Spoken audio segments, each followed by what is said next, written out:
Mungkin di sini ada yang bertanya kan tentang mungkin yang tentang penjurian, walaupun saya nggak tugas di sini, tapi ada Pak Kuswanda, masih ada Pak Cilong. Silakan Pak mumpung di sini.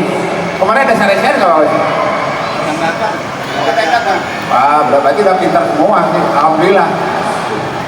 Enggak, sekarang sekalian aja nggak apa-apa. Jadi kita lebih apa ya? Ya untuk menambah ilmu lah.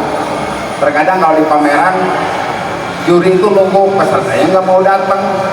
Kadang-kadang jadi serba salah ya, mestinya kalau disiapkan waktu untuk saresehan, apalagi di lapangan, silakan Pak. Disitulah manfaat dari sebuah event pameran. Kalau cuma menang kalah itu udah biasa Pak. Tapi inti ilmunya. Tanya kan ke juri, mumpung ada yang berkepentingan, ya kan? Karena juri itu salah satu perwakilan dari komunitas untuk menilai bonsai, ya. Jangan saya banyak juga nih. Kalau setelah pameran banyak omongan di luar, tapi waktu pameran dia nggak mau nanya, dibikinlah satu di blow up di luar. Oh begini, itu saya paling nggak senang. Kalau mau lihat di pameran, tanyain, ngomong ada juri. Nah ini silakan kalau mau bertanya, baiklah mungkin tentang pameran. Di sini ada Pak Jilong, Pak Kus, biar lebih lebih apa, dua arah lah gitu ya. Kalau nungguin bonsai gini kayak dia mau gini ngantuk Pak.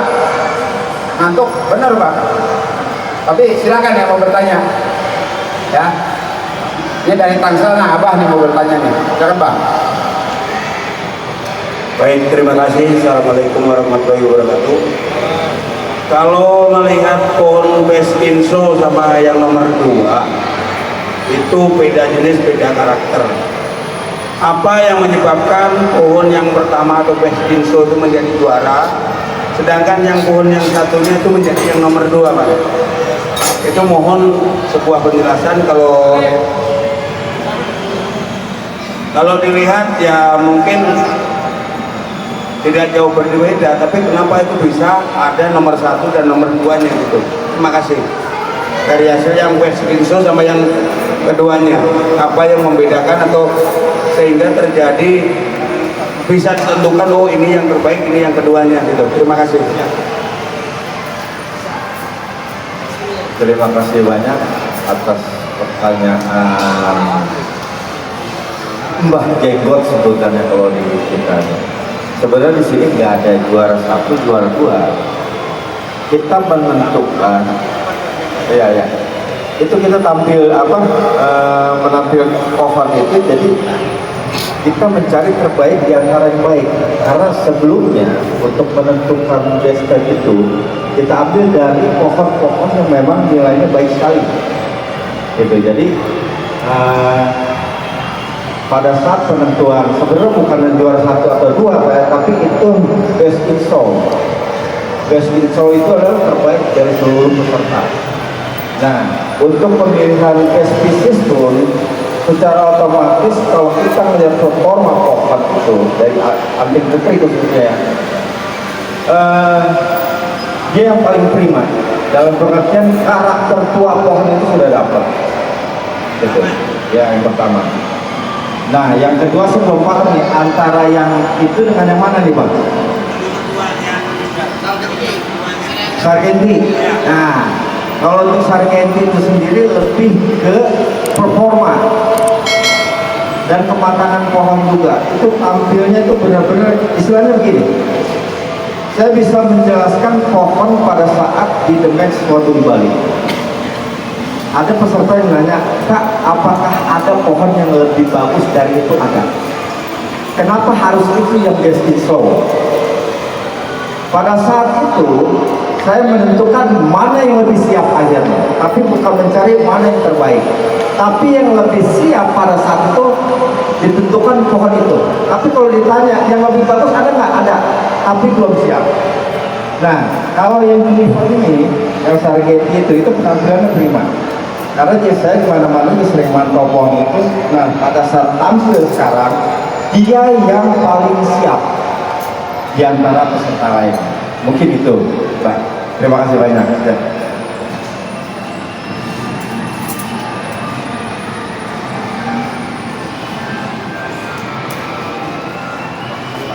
Baik. Ini berhubung membawa acaranya lagi sibuk.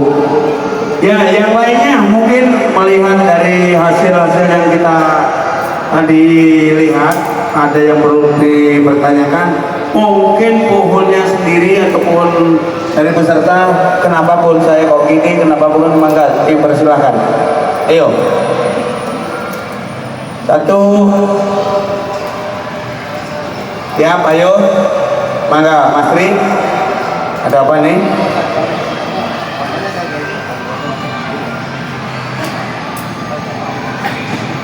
Waduh. Ini, mana tadi? Telah ditemukan mobil B711 MPM menghalangi tenda panitia. Mohon yang mempunyai atau memiliki mobil tersebut untuk digeser terlebih dahulu. Tempatnya di belakang sana ya, yang di belakang. Jadi B711 MPM mobil putih ya kayaknya. Mobilnya Nissan yang putih nih, punya siapa? Menghalangi temennya yang mau keluar. Mungkin itu dua informasi. Mangga yang mau bertanya yang lainnya. Ayo.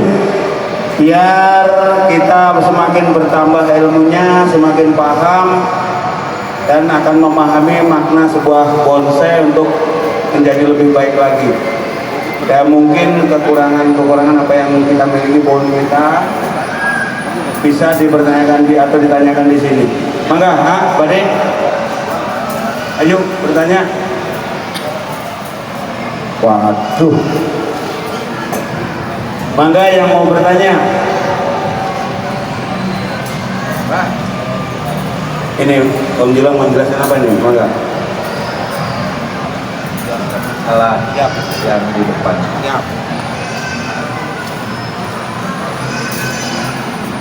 Nah, ketika kita menentukan salah satu bentuk bagian muka dari bonsai, fungsi pengelupasan pada jenis juniper itu adalah sebenarnya untuk mengasih atau memberikan kesan tua pada pohon. Jadi di sini akan dibuat simple karena apa? Kalau pembuatan pohon gaya seperti ini itu yang diekspos sebenarnya itu adalah gerak batangnya. Jadi adapun perantingan di sini itu sebagai syarat hidup sebenarnya. Jadi gimana caranya? Walaupun ini pohon terlihat muda, tapi mempunyai kesan tua. Nah, kesan tua itu biasanya di sini dengan adanya pembuatan ranting-ranting kering, terus dilihat dari gerak alur dasar pohon itu sendiri. Tuh. Dan mungkin cara terbaik untuk pengelupasan bagian kulit itu, dia tuh ditarik dari bagian ujung atas. Biasanya prosesnya biar dia tidak alur makanannya tidak mati, biasanya cemara itu ditariknya itu dari bagian ujung. Jadi kita kelupas ujungan dulu, ditarik. Tapi jangan sengaja kita buat alur sendiri untuk keringan. Karena apa? Saya pernah mengalami buat alur sendiri, ternyata mati pohonnya.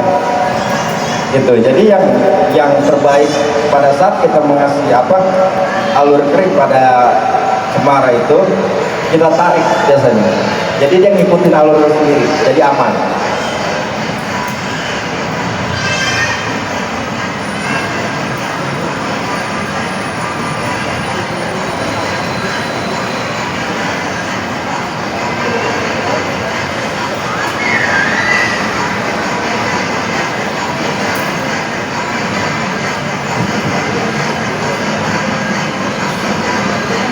Mungkin dari salah satu alat bantu untuk membentuk keringan pada batang cemara, ini ada namanya alat disebutnya pecah tulang ya.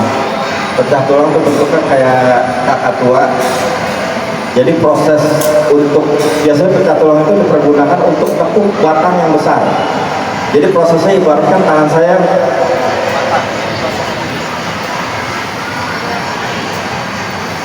setelah dicatok tulang biasanya dibungkus dulu yang tadi diceritakan sama Pak Ujang pakai lakban. Setelah itu pakai kawat ukuran terbesar yang sekiranya nanti pada saat ditekuk si pohon itu gak balik lagi. Jadi karena kalau kita menekuk batang yang besar setelah dipecah tulang, kerak, itu harus diem Pak. Kalau dia balik lagi begini kita gini mati.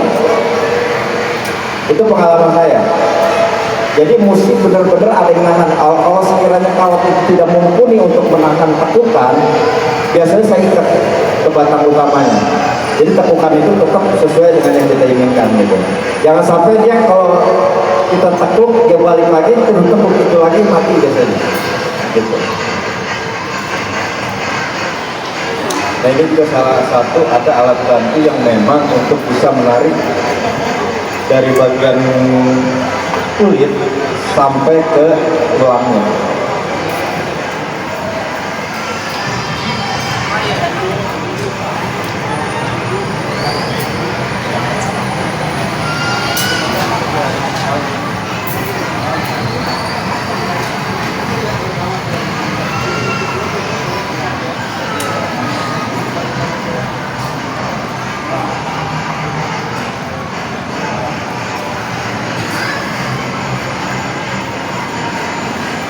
Nah, pada saat bagian muka sudah diketemukan, cabang-cabang keringnya sudah dipilih, terus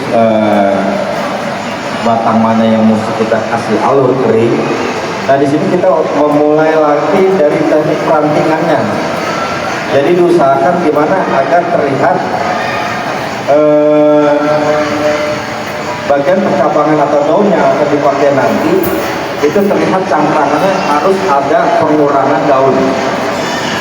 Di sini juga Pocong sudah mulai mempraktekkan bagian mana aja yang diperlukan, mana yang tidak diperlukan dibuang agar nanti terlihat teknik percabangannya itu nampak terlihat kesan tua gitu. Karena kalau terlalu ribut kesannya mudah.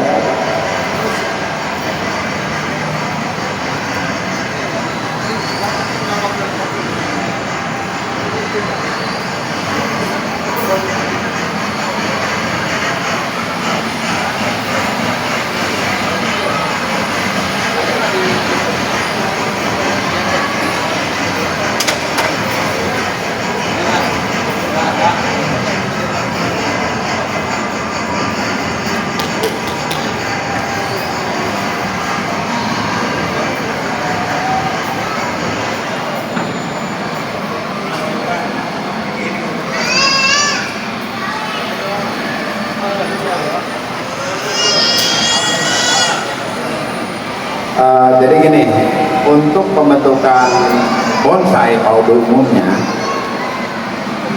kita setelah menentukan gerak dasar, kemudian arah cabang kemana, kemudian perantingan bagaimana, kita tinggal main pilih aja dengan kemampuan kita. Kita pilihin aja dulu.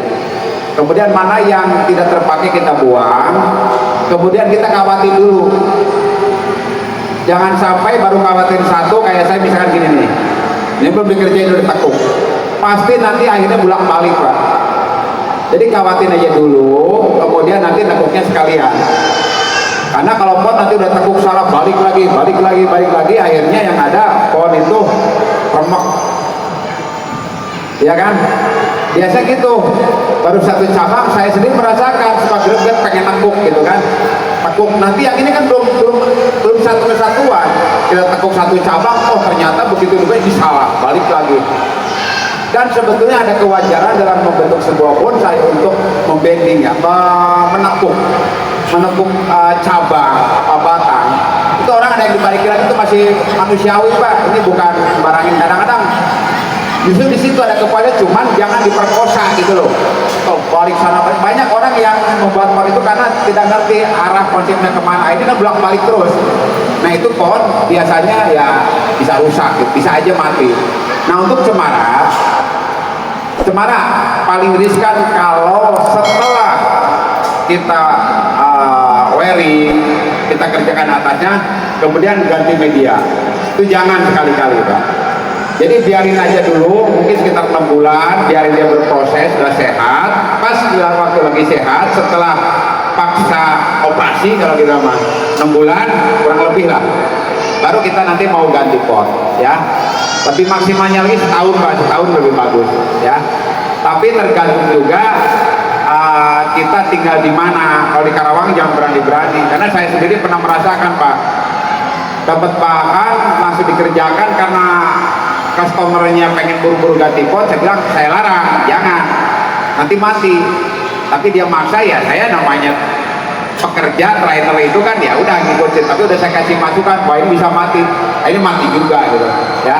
Harus hati-hati kalau cemara, ya. Silakan kalau yang mau bertanya lagi dari Tangsel bertanya. Ini udah lanjutan ini Mbak Demon, ya, gitu ya. Bukannya diterangin kita waktu sekolah. Ini kita juga mungkin di Karawang ya Pak Julong ya sering ini ya, sering apa mengadakan edukasi ya. Sama saya juga di Tangsel, kemudian narasumbernya saya, ada teman-teman Pak Lutfi, kita di kebun saya tuh di sana juga mengadakan acara malam gitu. Nah ini kebetulan Tangerang Selatan juga sama, lagi semangat-semangatnya udah. Nah mudah-mudahan sampai seterusnya, jangan apa ya, pedas-pedas cabai ya, berasa. Oke, ya, oke, silakan bertanya.